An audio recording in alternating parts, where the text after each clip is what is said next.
Programme में आपको खुशामदीद कहते हैं। मैं असदुल्लाह खान हूँ। नाज़रीन, तारकीन वतन का मसला एक आलमी मसला बन चुका है। दुनिया भर में लोग एक जगह से दूसरी जगह पर बेहतर मुस्तकबिल के लिए जाना चाहते हैं, या जहाँ पर वो पहले से रिहाइश पजीर होते हैं वहाँ पर कुछ उनके मसाइल इस किस्म के होते हैं कि वो वहाँ से भाग जाना चाहते हैं।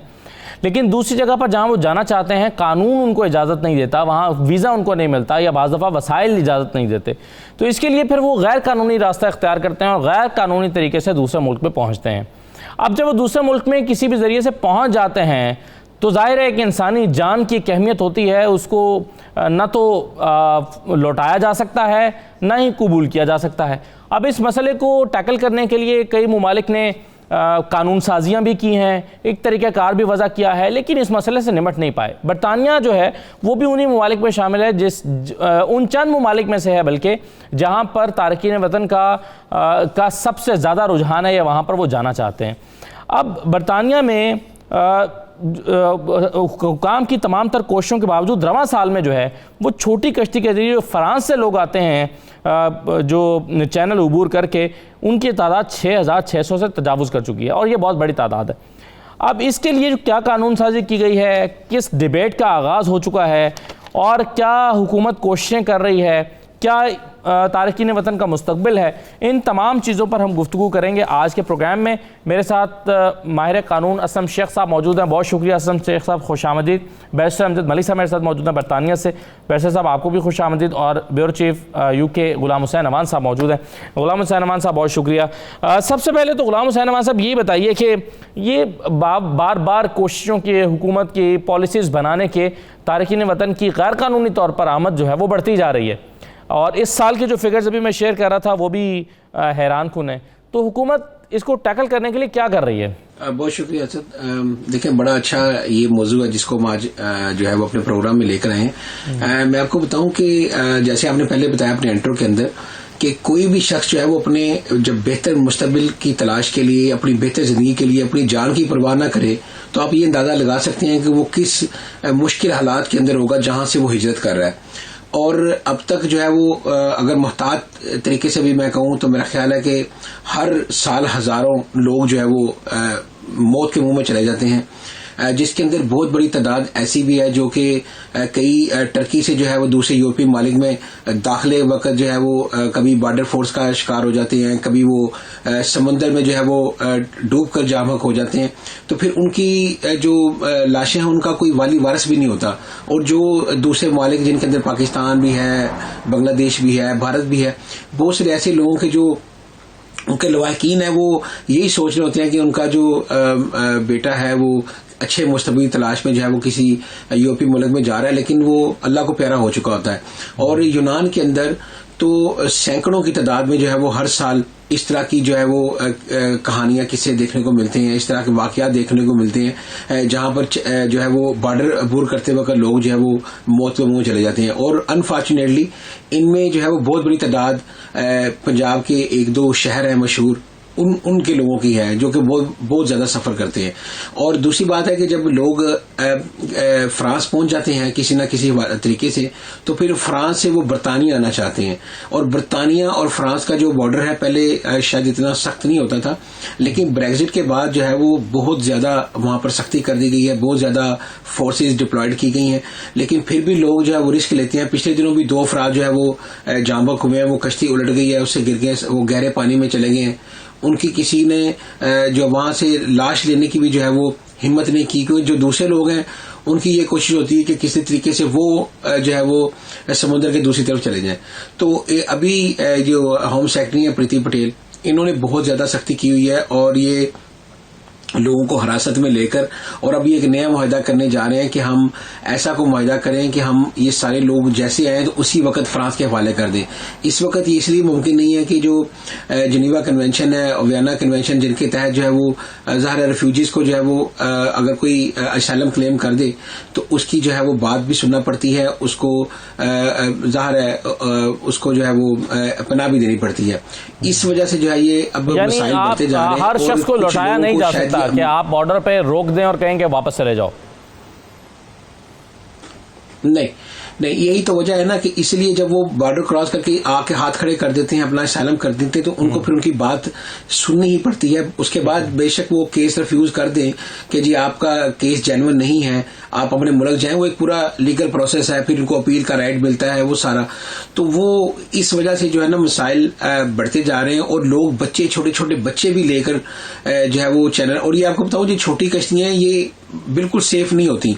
और ये सुना है कि जो फ्रांस वाली साइड है, वहां पर छोटे छोटे रिफ्यूजीज कैंप बने हुए हैं, वो लोग वहां पर हजारों की तादाद में कई साल से बैठे हुए हैं, और वो इसी ताक में होते हैं, इसी कोशिश में होते हैं कि किसी लॉरी के पीछे उनको जगह मिल जाए, वो छुप जाए, किसी कश्ती के अंदर वो इस तरीके से बैठ जाएं ताकि वो दूसरी तरफ चले जाएं बॉर्डर के, और बरतानिया किसी तरीके से पहुंच जाए। और बहुत सारे लोग कामयाब भी हो जाते हैं, लेकिन बहुत सारे लोग जो है वो बेचारे ये खूनी जो लहरें उनका शिकार हो जाते हैं, और वो समुद्र में भी डूब जाते हैं, कई अरेस्ट हो जाते हैं, मतलब बहुत सारे लोगों को मसाइल होते हैं। तो मेरे ख्याल से इंटरनेशनल कम्युनिटी को भी ये जो इसके हवाले से कुछ करना चाहिए, और बरतानवी हुकूमत को भी जरूर कोई ऐसी पॉलिसी बनानी चाहिए ताकि इंसानी जानों का ज़िया ना हो। जी ठीक है जी, प्रोग्राम में एक छोटा सा ब्रेक लेते हैं, ब्रेक के बाद वापस आते हैं।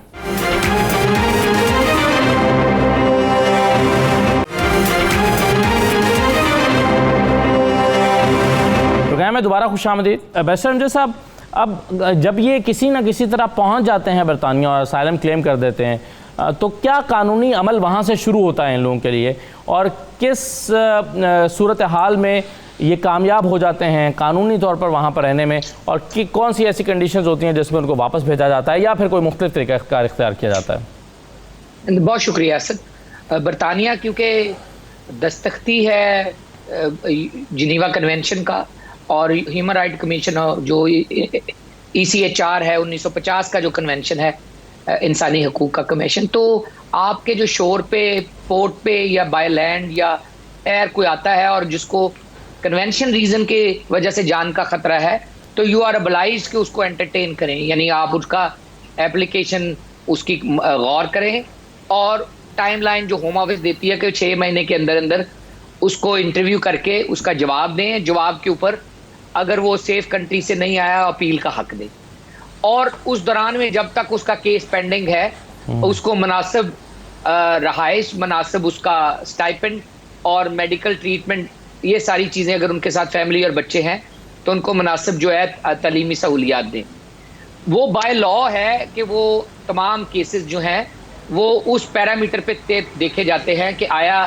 Race, religion, nationality, political opinion या रिलीजियस ओपिनियन या member of a particular social group, जो लोग कहत ज़दा या जंग ज़दा इलाके से आए हैं, कहीं क्लैमिटी है, डिज़ास्टर है, जंग है, या बैड गवर्नेंस है, या जमहूरियत नहीं है, अमरीत है, तो वो लोग वहाँ से जो आए हैं उनका जेन्युइन क्लेम मेरिट के ऊपर परखा जा सकता। तो ऐसे लोग जो सेफ कंट्री से, फॉर एग्जांपल हमारा यहाँ का कानून ये कहता है कि अगर आप यूरोप के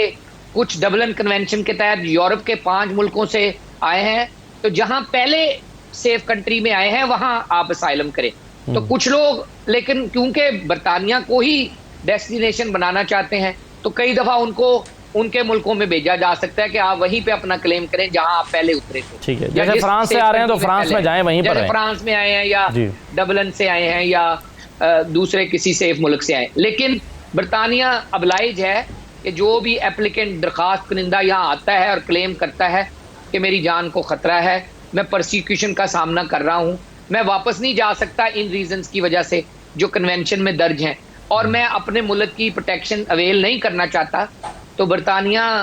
obliged है कि उनको मेरिट पे कंसिडर करे और बिल्कुल वापस ना करे। अब उसकी आने की बड़ी रीजंस हो सकती हैं, फॉरेन पॉलिसी रीजंस हैं, हमने बड़ी जगहों पे जाके जंगें छेड़ी हैं, अब उनसे आफ्टरमैथ लोग निकलते हैं। UN बड़ा कमजोर है कि यानी ये लोग अमीर मुल्क अपना कोटा नहीं लेते, इनको टेक्निकली लीबिया से, इराक से, सीरिया से, अफगानिस्तान से, इनको कोटे के ऊपर अमीर मुल्कों को बंदे उठाने चाहिए कि जी आप 10,000 हमें दे दें और यहाँ बस्तियां बना के बसाना चाहिए। जैसे पाकिस्तान ने भी तो अफगानिस्तान से कितने रेफ्यूजी हाउस किए हैं। तो ये लोग जंगों के शुरू करने में तो हिस्सेदार हैं, लेकिन उससे जो आफ्टर मैथ है उसमें अपने मुल्कों में उन बंदों को कोटे के ऊपर लाने के लिए हिस्सेदार नहीं है। तभी ये रेफ्यूजीज या असाइलम सीकर्स उन शोर्स पे जाते हैं जहां वो मुमकिन तौर पर जा सकते हैं। अब आप इसको अलहदा थोड़ा करें कि जो तो जेन्युइनली जा सकते हैं या जा रहे हैं और वो जेन्युइनली पनाह के दरख्वास्त गुजार हैं या हकदार हैं, उसमें कुछ ऐसे भी हैं जो स्मगलरों के हाथ चढ़ते हैं, ह्यूमन ट्रैफिकर्स उनकी कसम पुर्सी का नाजायज फायदा उठाते हैं, और इकोनॉमिक माइग्रेंट्स जो हैं उस रास्ते को जरिया बना के अपनी लाइफ बेटर करने के लिए उन ट्रैफिकर्स का निशाना बनते हैं और अपनी जानें भी गंवाते हैं। और वो ट्रैफिकर्स जो हैं वो मल्टी बिलियन पाउंड जो हैं वो कमाते भी हैं। तो उसके ऊपर कदगन लगाने में प्रॉब्लम ये है कि हम कहाँ सेपरेट करें कि अच्छे या मुस्तहक या हकदार असाइलम सीकर कौन है, और वो लोग जो इकोनॉमिक बेटरमेंट के लिए आते हैं और ह्यूमन ट्रैफिकर के जरिए इन रास्तों को। तो ऐसा कानून मौजूद है कि जो इनको अलग अलग करके देख सके, वैल्यूएशन हो सके कि कौन जान बचा कर आया है और कौन ज़्यादा पैसे कमाने के लिए आया है, कि चलें जी मैं वहाँ पर मेरे अपने मुल्क में मैं कुछ कमा नहीं पा रहा था, यहाँ मेरा मुस्तकबिल इकोनॉमिकली बेहतर हो जाएगा। देखिए होना यही चाहिए, लेकिन इनका क्योंकि रोबस्ट सिस्टम स्लो बहुत है तो ये चीजें तेजी से नहीं हद होती। फॉर एग्जाम्पल आप शोर पे आए हैं तो विद इन 7 डेज आपका इंटरव्यू हो जाना चाहिए और पता लगना चाहिए आपने कौन सा रास्ता इख्तियार किया, किस जरिए के जरिए आए, कौन ट्रैफिकर था जो आपको लेके आया, किसकी कश्ती में आए हैं, कहां से चढ़े हैं, रूट कौन सा इस्तेमाल हुआ है, और इंटरनेशनल जो आपके जराए हैं या इंटरपोल है या उसके जरिए आप उन लोगों के ऊपर हाथ भी डालें। लेकिन उस शख्स को जो शोर पे आ गया है उसका मेरिट के ऊपर क्लेम भी कंसिडर करें। उसको इस बात की सजा नहीं दी जा सकती कि उसने जो रास्ता इख्तियार किया है वो गलत था, लेकिन उसका क्लेम मेरिट पे अगर है तो वो भी कंसिडर होना चाहिए। लेकिन इन बातों को सालों लग जाते हैं। अब आप 5 साल बाद या 10 साल बाद अब उस ट्रैफिकर को तो नहीं पकड़ सकते जो आपको कश्ती के जरिए लेके आया था। वो तो आप दिनों में ही काम करें तो उस रास्ते को बंद किया जा सकता है या उन लोगों को पकड़ा जा सकता है। यहाँ तो लोग सालों से पड़े हैं सिस्टम में जिनके क्लेम जो हैं वो नहीं कंसिडर हुए, तो आप ट्रैफिकर के ऊपर हाथ कैसे डालेंगे? बिल्कुल ठीक है, बिल्कुल सही है। आजम शेख साहब, अब जितने लोग गैर कानूनी तौर पर गए हैं इनमें से हो सकता है कि कुछ लोग अगर कानूनी रास्ता का कानून उनको इजाज़त देता हो कि वो लीगली अप्लाई करें, असाइलम अप्लाई कर लें, अपने मुल्क से बैठ के अप्लाई कर लें, या इमिग्रेशन अप्लाई कर लें, या अपना केस पुट अप कर दें और उनका वीज़ा रिफ्यूज़ ना हो, तो उनको शायद ये ना करना पड़े। तो आप कितनी रुकावट देखते हैं कानून में कि चूँकि कानून उनको इजाज़त नहीं, या जिन मुल्कों में वो जाना चाहते हैं वो मुल्क उनको इजाज़त ही नहीं देते, वो अलाउ ही नहीं करते कि आप हमारे मुल्क में आएँ, और जब वो देखते हैं कि जी हम नहीं जा पा रहे किसी भी लीगल तरीके से, तो फिर हमारे पास अब कोई रास्ता नहीं बचा जी, अब इलीगल तरीके से जाना पड़ेगा। तो आप कैसे देखते हैं, क्या कानून दूसरे ममालिक के, कनाडा, बरतानिया, ऑस्ट्रेलिया, इन ममालिक के कानून क्या बहुत मुश्किल हैं? यहाँ से वो लोग जिनकी वाकई जेन्युइनली जान को ख़तरा है या किसी रीज़न से जाना चाहते हैं वो नहीं जा पाते? देखिए, बहुत शुक्रिया आपका। मलिक साहब ने देखा बड़े ही कॉम्प्रिहेंसिवली सब्जेक्ट को कवर किया है, उन्होंने बिल्कुल राइट कहा है। हमें सिर्फ एक पॉइंट पर यहाँ गौर करना चाहिए कि जब से 9/11 का वाकया हुआ है उससे पहले की दुनिया और उसके बाद की दुनिया में काफी जमीन आसमान का फर्क आ चुका है। उसकी वजह से ये हुआ है कि इससे पहले जो भी असाइलम वगैरह के केसेस आते थे पूरी दुनिया में, आप उसमें वेस्ट में देख लें, आप अमेरिका कनाडा में देख लें, ऑस्ट्रेलिया में देख लें, वहां पर इतनी ज्यादा सख्ती नहीं थी। जेन्युइनली जो क्लेम आता था उसके ऊपर बड़ा मानवी लुक आफ्टर किया जाता था। उसके बाद उनको अगर ऐसे वाकयात जो बयान करते उनके साथ सपोर्टिंग एविडेंस आ गई उसको अलाउ कर देते। लेकिन पोस्ट 9/11 वाकयात क्योंकि हर मुल्क को सिक्योरिटी चैलेंजेस का सामना शुरू हो गया और हर मुल्क ने अपनी जो पॉलिसीज हैं असाइलम के हवाले से, इमिग्रेशन के हवाले से, उसे आप कह सकते हैं कि बहुत ही हद तक तब्दील कर दिया। और उसी तनाजुर में हम देखें तो ब्रिटेन में भी ऐसा ही हुआ। ब्रिटेन में आप देखें कि जो भी पोस्ट 9/11 जो वाकयात थे उसके बाद फिर बॉम्बिंग, लंदन बॉम्बिंग हुई, उसके अलावा और भी जो वाकयात, चाकुजनी के वाकयात, और जो वैसे जो यूके का टोटल और ओवरऑल आप देखें पुलिसिंग और पीस के मामलात और शहरी तहफ़्फ़ुज़ के मामलात, तो ये सारे मामलात ब्रिटिश इलेक्शन में ये इशू बनते हैं। और इनके इशू बनने की हद तक आप देखें कि इसी वजह से पिछले 2-3 इलेक्शन आप देख रहे हैं कि कंजर्वेटिव पार्टी जीत रही है। कंजर्वेटिव पार्टी का जो एक मैनिफेस्टो है वो ये है कि उन्होंने इमिग्रेशन को बिल्कुल माइनस करना है। वो असाइलम को बिल्कुल इतना सख्त कर देंगे कि कोई भी अगर असाइलम आप क्लेम करता है किसी भी वजूहात के ऊपर, तो उसके ऊपर आप ये समझ लें कि सख्त क्राइटेरिया रखकर और बड़ी ही लिमिटेड राइट ऑफ अपील देकर उसको फैसला किया जाएगा। अब इसके अंदर उनके अपने मैनिफेस्टो है, उनका अपना इलेक्शन, प्री इलेक्शन जो प्रोपेगेंडा है, प्री इलेक्शन जो उनका पूरा इलेक्शन लड़ने का प्रोसेस है, उसमें उन्होंने ये सारी चीजें ब्रिटिश लोगों के सामने रखी कि हम बॉर्डर को टाइट करेंगे, हम बॉर्डर के ऊपर इतना फ्री एंट्री नहीं देंगे, असाइलम सीकर के लिए जो हम चैलेंजिंग बनाएंगे कि वो जेन्युइन असाइलम सीकर जो हैं वो ब्रिटेन के अंदर एंटर हों और उनकी देखभाल की जाए, ना कि यहाँ पर विजिटर आकर असाइलम क्लेम कर लें। यहाँ पर हम देखते हैं कि कोई और इकोनॉमिक प्रॉब्लम की वजह से अपना मुल्क छोड़ के यहाँ पर आ जाए, तो उनके लिए हम ये रास्ते बंद करेंगे। यही हालात के ऊपर गुलाम हुसैन अमान साहब नजर डाल रहे थे कि ये मामला अब सख्त से सख्त होते जा रहे हैं। लेकिन बदकिस्मती आप देखें कि जो फिगर्स हमारे सामने आ रहे हैं वो लास्ट ईयर कुछ टोटल जो असाइलम सीकर यूके बॉर्डर पर पहुंचे हैं वो तकरीबन 6000 हैं जी। और अब इस वक्त तक जो है आप देखें 5000 क्रॉस कर चुके हैं हम, जो असाइलम सीकर्स आए हैं यूके बॉर्डर के ऊपर, जिनका रिकॉर्ड अवेलेबल है। तो इस पे हमें ये देखना पड़ेगा कि आया कि ऐसे मामला क्या हैं दुनिया के अंदर कि जहां पर लोगों को सोशल इकोनॉमिक एक्टिविटीज जो हैं वो इतनी सख्त हो गई हैं कि वहां पर उनका रहना, उनका गुजरवात करना उनके लिए आसानी से सांस लेना आसान नहीं रहा। तो इसी वजह से ये सारे असाइलम सीकर्स जो हैं, ये सारे जो दुनिया से लोग चलते हैं, जिनमें मिडिल ईस्ट से हैं, जिनमें एशिया से हैं, अफ्रीका से हैं, तो वहां पर ये हमारे जो बड़े मुल्क हैं, G8 समझ लें, G21 समझ लें, इनको देखना पड़ेगा। ये ब्रॉडर विजन में देखने वाली बात है कि यहाँ पर हमने ऐसे मुआशी हालात तंग कर दिए हैं तो लोगों को वहां पर एक तो इकोनॉमिक माइग्रेंट आते हैं और दूसरा पॉलिटिकल और जो सोशल इकोनॉमिक कह सकते हैं आप माइग्रेंट आते हैं। तो इन सब के लिए कोई ऐसा रास्ता तलाश करना पड़ेगा कि कम से कम इनके डोर स्टेप के ऊपर इनके एटलीस्ट मुआशी मामला हल हो जाएं, फिर असाइलम सीकर्स कम हो जाएंगे। बाकी पॉलिटिकल रीजन रह गई तो उनके ऊपर फिर नेक्स्ट स्टेप पे देखा जा सकता है। बिल्कुल सही है। चलिए एक छोटा सा ब्रेक ले लेते हैं, ब्रेक के बाद वापस आकर इसके मजीद पे बात करते हैं। हमारे साथ रहिए।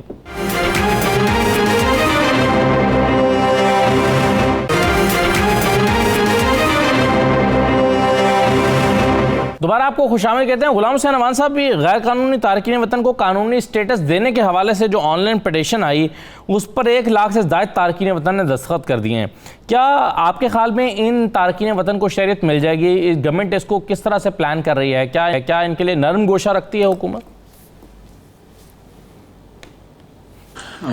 देखिए, हुकूमत का तो मैं नहीं कहता, लेकिन बोरिस जॉनसन जरूर इनके बारे में नरम गोशा रखते थे और शायद अभी भी हैं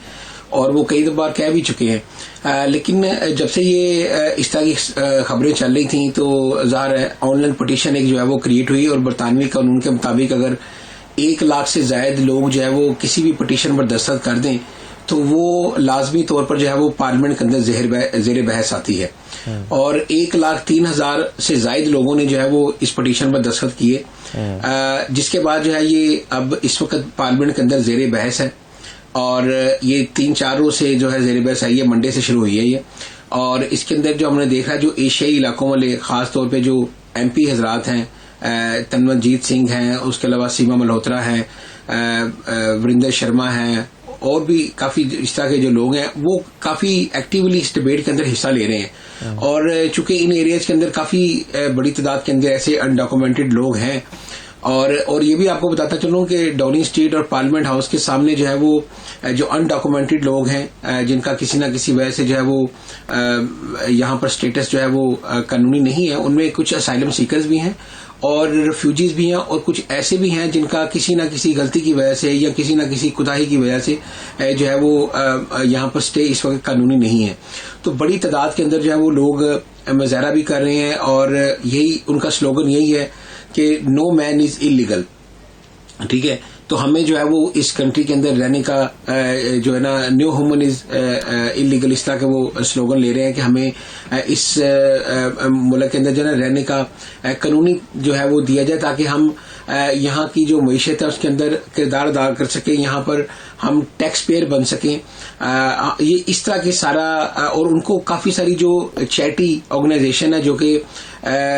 इमिग्रेंट्स को सपोर्ट करती हैं, वो उसको बैक कर रही हैं, और उन्होंने काफी ज्यादा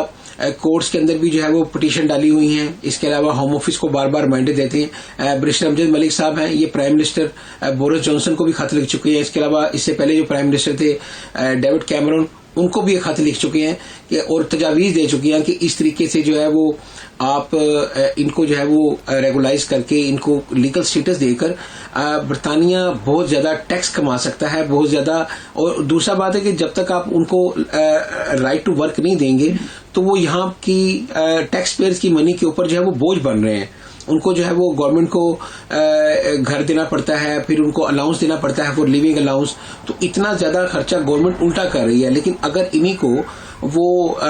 कानूनी स्टेटस दे दे, इनको राइट ऑफ वर्क दे दे, इनको रहने की इजाजत दे दे, तो यही लोग जो गवर्नमेंट से पैसे ले रहे हैं ये उल्टा गवर्नमेंट को टैक्स देंगे। तो इस तरह की तजावीज जो है वो बैरिस्टर अमजद मलिक साहब भी दे चुके हैं, और भी जो यहाँ पर चैरिटी तंजीमें हैं वो भी एक्टिवली इसको जो है वो रोल प्ले कर रही हैं, और बार बार होम सेक्रेटरी प्रीति पटेल को और बरतानी वज़ीर-ए-आज़म को बार बार जो है वो याद दहानी भी करा रही हैं, खतूत भी लिख रही हैं कि वो इस तरीके से जो है वो इनको इंसानी बुनियादों पर देखें, और इनको और ख़ास तौर पे कोई टाइम पीरियड सेट कर दें कि 5 साल, 8 साल, 10 साल, 7 साल जो लोग यहाँ पर इस तरीके से रह रहे हैं, कम से कम उनको तो पहले देखा जाए। और जो लोग नए आ रहे हैं, चले उनकी तो एक और बात है, लेकिन जो लोग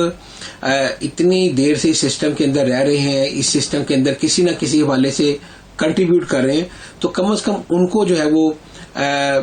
इस तरह का देना चाहिए। और एक और बात असद भाई, आपकी इजाजत से अमजद मलिक साहब से एक छोटा सा सवाल करना चाह रहा हूँ। वो ये है कि इनसे ये पूछना था कि जो लोग पहले यूरोप के किसी दूसरी कंट्री में होते हैं, वहां पर असाइलम क्लेम कर देते हैं, और जब वो बरतानिया आते हैं तो क्या उनके वो जिन्होंने दूसरे यूरोपीय मुल्क के अंदर किया होता है असाइलम क्लेम, उसको यहाँ पर अफेक्ट पड़ता है, या उस बेस के ऊपर उसको वापस भेज दिया जाता है, या कि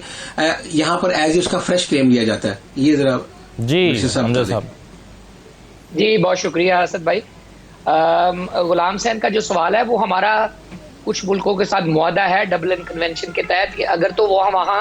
आते हैं और असाइलम क्लेम करते हैं और वो बाद में बरतानिया आ जाते हैं और वो इनको बताते नहीं है, या इनको पता चल जाता है या बता देते हैं, तो टेक्निकली उनको वहां भेजा जा सकता है कि आपका क्लेम वहां कंसिडर किया जाए जहां आपने पहले रजिस्टर किया था, चाहे वो बेल्जियम है, जर्मनी है, फ्रांस है, आयरलैंड है। लेकिन अगर आपने वहां क्लेम सिर्फ रूट ही इस्तेमाल किया है तो कई दफा ये फिर वो देखते हैं, बैलेंस करते हैं कि यहाँ से आपको वापस भेजा जाए या यहीं पे आपका कंसिडर कर लिया जाए क्लेम। नॉर्मली जिनके वहां कंसिडर हुए होते हैं या डिसमिस हुए होते हैं, नॉर्मली उनको वहां भेजा जाता है डबलिन कन्वेंशन के तहत। अब ब्रेक्जिट के बाद क्योंकि ये रीवैम्प होगा ये कानून भी, और ये नए कवानीन बनेंगे, तो इसमें इस चीज को भी मद्देनजर रखा जाएगा कि आया जो लोग यूरोपियन ममालिक से यहाँ आएंगे उनका क्या होगा। बाकी ये जो आपने एमनेस्टी के ऊपर पूछा है, हमने भी काफी दफा लिखा है। हम ये समझ रहे हैं, मेरी जो पिछले 3 डेकेड्स में जो एक्सपीरियंस है वो ये है कि इमिग्रेशन एक तो पॉलिटिकल इशू है। इमिग्रेशन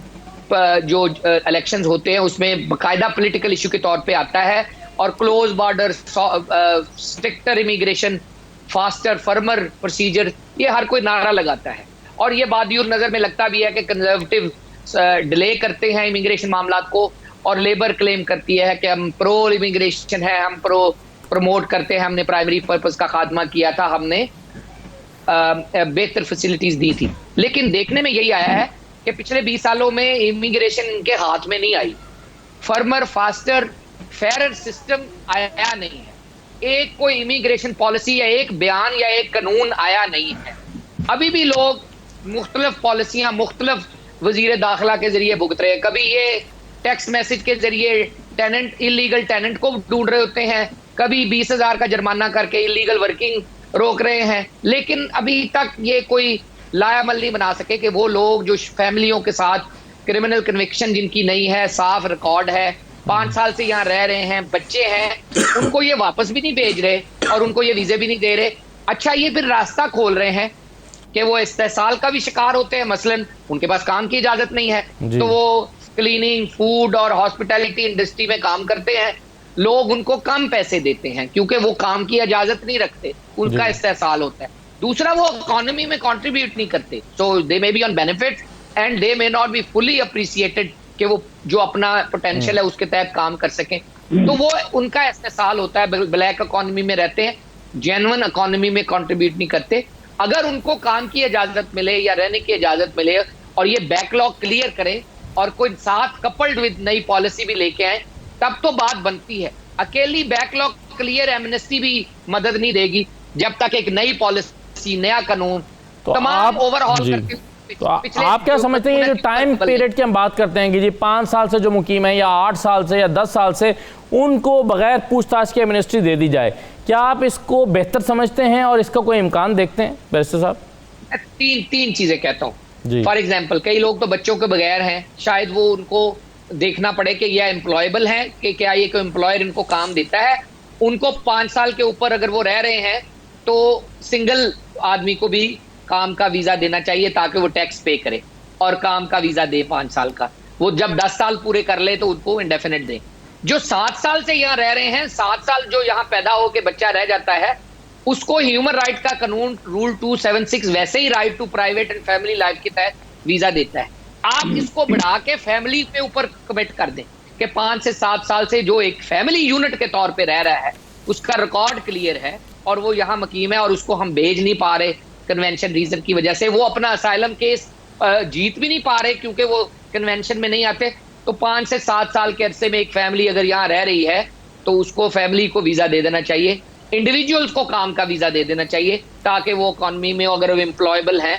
तो वो अपनी स्किल एंड एक्सपीरियंस को बरूए कार ला के यहाँ की इकॉनमी में अपना किरदार अदा करें। ठीक है जी, प्रोग्राम में एक छोटा सा ब्रेक लेते हैं, ब्रेक के बाद वापस आते हैं।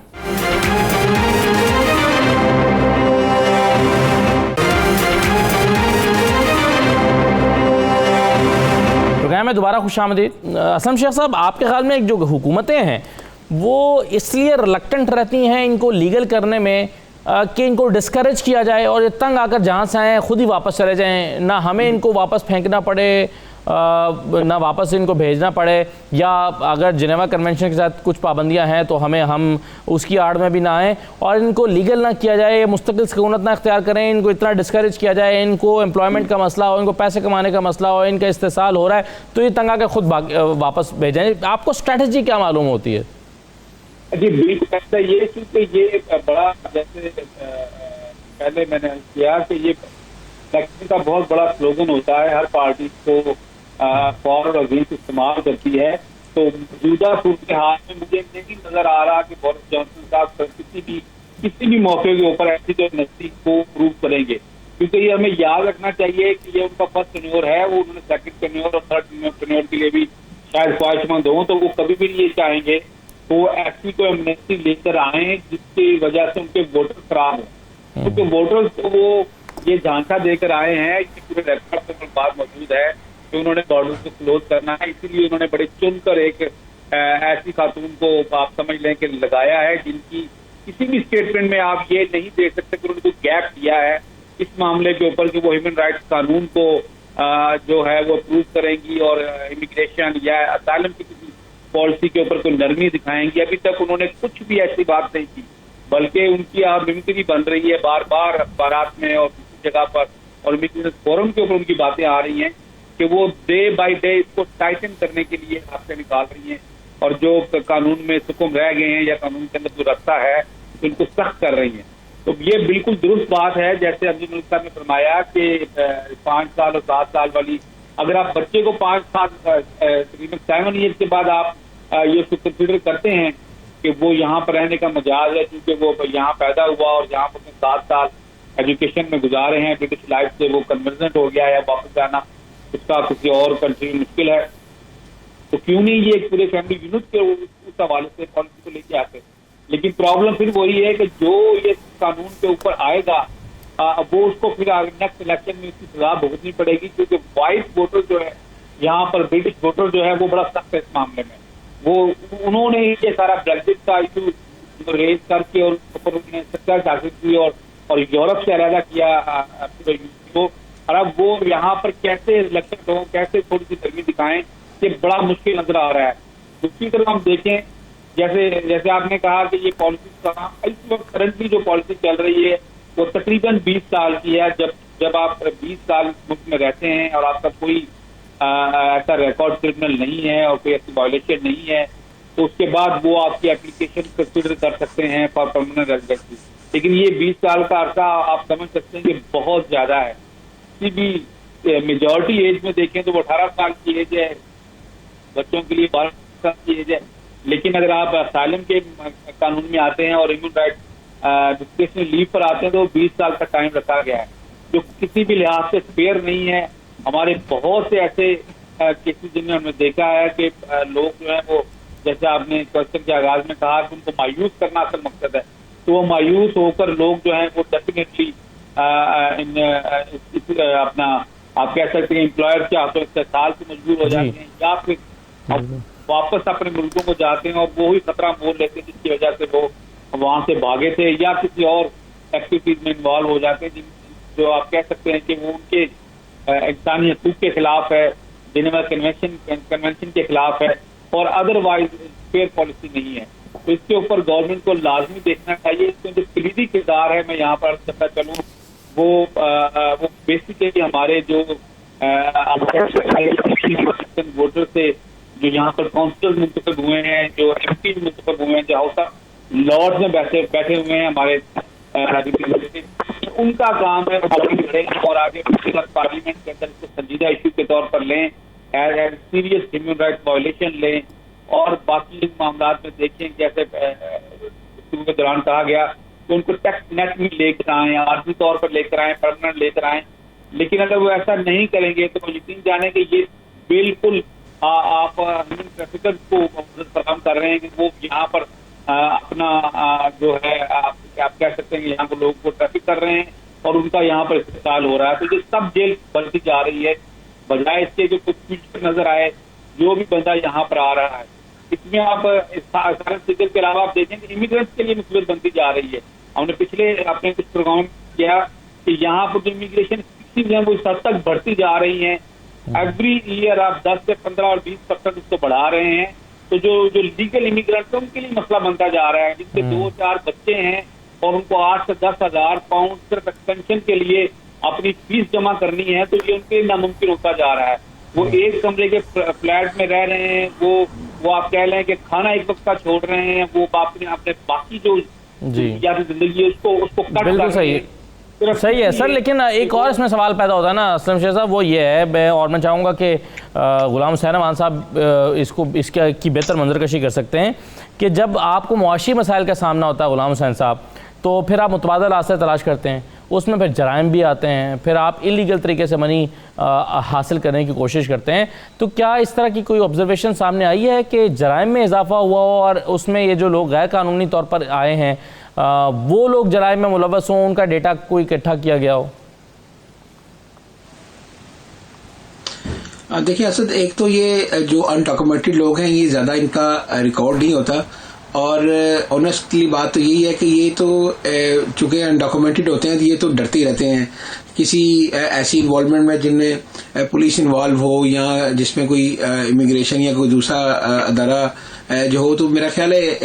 क्राइम के हवाले से तो मैं ज्यादा नहीं कहूंगा इनकी इन्वॉल्वमेंट। हाँ, लेकिन ये बात जरूर है कि अगर किसी को जो है वो बिल्कुल जॉब ना मिले, अगर कोई फंड्स भी गवर्नमेंट से जो ना ले सके, तो बिल्कुल क्यास किया जा सकता है कि हो सकता है कि वो कोई अल्टरनेट जो रास्ते हैं कमाने के या कोई पैसे के वो कोई इस्तेमाल करते हो। लेकिन अगर हम रिकॉर्ड की बात करें तो ऐसा रिकॉर्ड कभी हमने नहीं देखा और ज़ाहिर है वो लोग तो पहले जो है वो काफी फियर का शिकार होते हैं कि हम कहीं काबू ना आ जाए दोबारा इमिग्रेशन के या पुलिस के ना आ जाए। तो मेरे ख्याल से इतने साल जो है वो अगर कोई शख्स इस तरीके से रहता है कि वो पुलिस को नहीं फेस करता, इमिग्रेशन को फेस नहीं करता, जराइम में मुलव्वस नहीं है,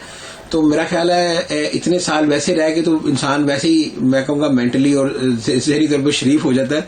तो अगर कोई ऐसा क्रिमिनल रिकॉर्ड वाला हो भी तो उसके भी एतवार जो है वो ठीक हो जाते हैं। तो गवर्नमेंट को कम से कम जैसे बैरिस्टर अब्दुल मलिक साहब ने भी कहा कि इंसानी बुनियादों के ऊपर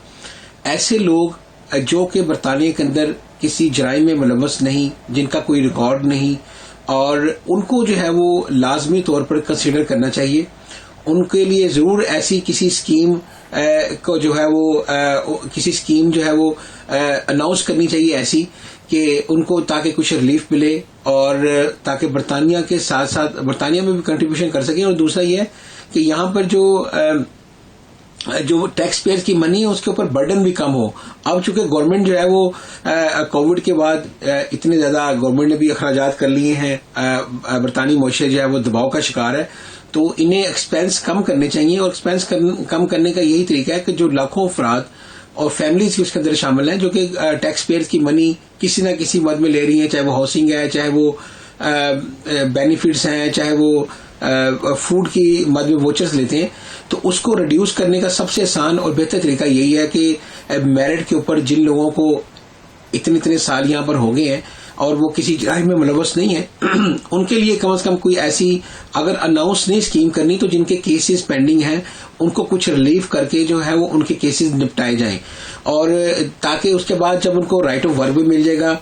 और वो फिर ज़ाहिर है कंट्रीब्यूट भी करेंगे, वो टैक्स भी देंगे, तो दोनों सूरतों में दोनों तरफ जो है वो बरतानवी गवर्नमेंट को फायदा होगा। तो मेरा ख्याल से जो इतने हमारे मुअज़्ज़िज़ीन जो लीगल फर्टेलिटी के जो लोग हैं वो इतने अगर इनको मशवरे दे रहे हैं तो मेरा ख्याल है गवर्नमेंट को इसको कंसीडर करना चाहिए। और जो हमारे एमपीज हैं बरतानिया के अंदर और जो लॉर्ड्स हैं उनको भी जो है वो लाउडली आवाज को जो है वो बुलंद करना होगा पार्लियामेंट के अंदर, हाउस ऑफ लॉर्ड्स में, हाउस ऑफ पार्लियामेंट के अंदर। उन्हें भी इस चीज को जो है वो करना होगा कि ये इंसानी बुनियादों पर जो है वो इस मामले को परखा जाए और ताकि लोगों को इतना रिलीफ जरूर दें ताकि वो बरतानिया की मईशत के अंदर जो है अपना किरदार अदा कर सकें। जी सही है। बैरिस्टर साहब 2020 के आदाद-ओ-शुमार हमारे सामने हैं जहां पर पूरे साल में मजमूई तौर पर 8,417 अफराद गैर कानूनी तरीके से बरतानिया में दाखिल हुए थे और ये आदाद-ओ-शुमार जो है 2019 से 4 गुना ज़्यादा हैं। अब 2020 में कोविड भी आया था, आप क्या समझते हैं कि कोविड इसकी वजह हो सकती है या फिर ये कि हर गुजरते साल के साथ इस रुझान में इजाफा हो रहा है और आप इस फिगर में भी इस साल इजाफा होता हुआ देखते हैं? आपके ख्याल में अब जो भी तजावीज़ हमेशा आप करते हैं, बाकी लोग करते हैं, कानूनी माहिरीन करते हैं, गवर्नमेंट किन चीज़ों को कंसिडर कर रही है या किन चीज़ों को कंसिडर करने के इम्कानात हैं हुकूमत की तरफ से जो आप एक्सपेक्ट कर रहे हैं, वो क्या हैं? असद भाई, सबसे पहले तो आपको बहुत मुबारक हो। मेरे ख्याल में ये आपने पब्लिक सर्विस की है। पिछले मैं अब तकरीबन 2 साल से देख रहा हूँ आपने कंटिन्यूसली इस मौजू के ऊपर बहुत प्रोग्राम किए हैं जी। मैंने इंडिपेंडेंटली भी फीडबैक लिया है और आपके इस प्रोग्राम की मकबूलियत ने आपके चैनल को जो है यूरोप में बहुत मकबूल किया है, तो ये तो मेरी तरफ से मुबारकबाद कबूल करें। और रेस्ट एश्योर आपके प्रोग्राम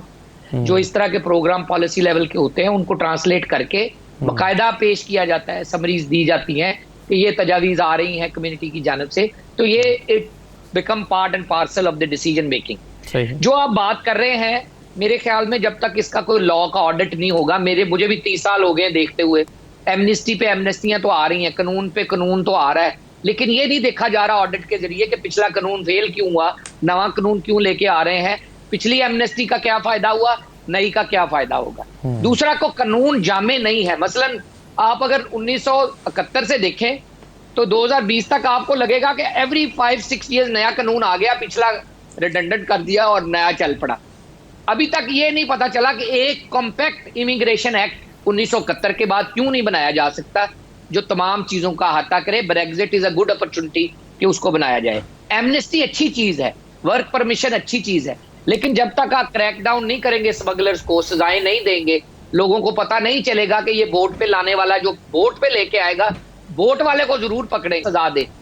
तब तक डिटेरेंट नहीं होगा, लोग आते रहेंगे। 5-10 हजार फिगर कोई इतना बड़ा नहीं है। बड़ी बात यह है कि लोग जब भी मौसम गर्म होना शुरू होता है, समुंदर खुलते हैं, रास्ते ओपन होते हैं, दिन बड़े होते हैं। यहाँ तो मगरब जो है 9:30 के करीब या 9:30 बाद होती है, तो जब दिन खुलते हैं तो लोग गर्मियों में ये समुंदर का सफर इख्तियार करते हैं। सोचने वाली बात यह है कि अभी भी लोग कश्तियों के जरिए यहाँ पहुंच रहे हैं, दर्जनों में पहुंच रहे हैं, ना चलते वक्त उनकी कोई पकड़ जकड़ है, ना वाटर के ऊपर पकड़ जकड़ है, और वो शोर पे पहुंच भी जाते हैं। जब तक आप क्रैकडाउन नहीं करेंगे, डिटेरेंट नहीं करेंगे, सजाएं नहीं देंगे, लोग ये काम करते रहेंगे और ह्यूमन ट्रैफिकर रिस्क लेते रहेंगे। बहुत आपने शुक्रिया कहा इम्कान, जी आपने सर। कहा इमरान इम्कान जी जी जी कर लें इमकान सर। और सेक्रेटरी स्टेट जो है वो एक नॉर्मल पॉलिसी दे रही है। उनका काम है वजीर दाखिला का ये कहना कि हम ये नहीं करेंगे, वो नहीं करेंगे, लेकिन प्राइम मिनिस्टर इज इंटरेस्टेड, और ये जो पिटीशन है ये उसको मजबूर करेगी कि वो अपना इआदा करें जो उनका मुवक्कफ था एज मेयर लंदन के। एमनेस्टी देनी चाहिए, जो लोग यहाँ 5 साल से मकीम है उनको यहाँ रहने की इजाजत होनी चाहिए। और मुझे लगता है कि ब्रेग्जिट के कानून जब बनेंगे तो इसको भी इसके ऊपर गौर किया जाएगा और एमनेस्टी दी जाएगी। बहुत शुक्रिया बैरिस्टर अमजद मलिक साहब, बहुत शुक्रिया असलम शेख साहब और गुलाम हुसैन अमान साहब, प्रोग्राम में शिरकत करने का बहुत शुक्रिया। इजाज़त दीजिए, अल्लाह हाफिज़।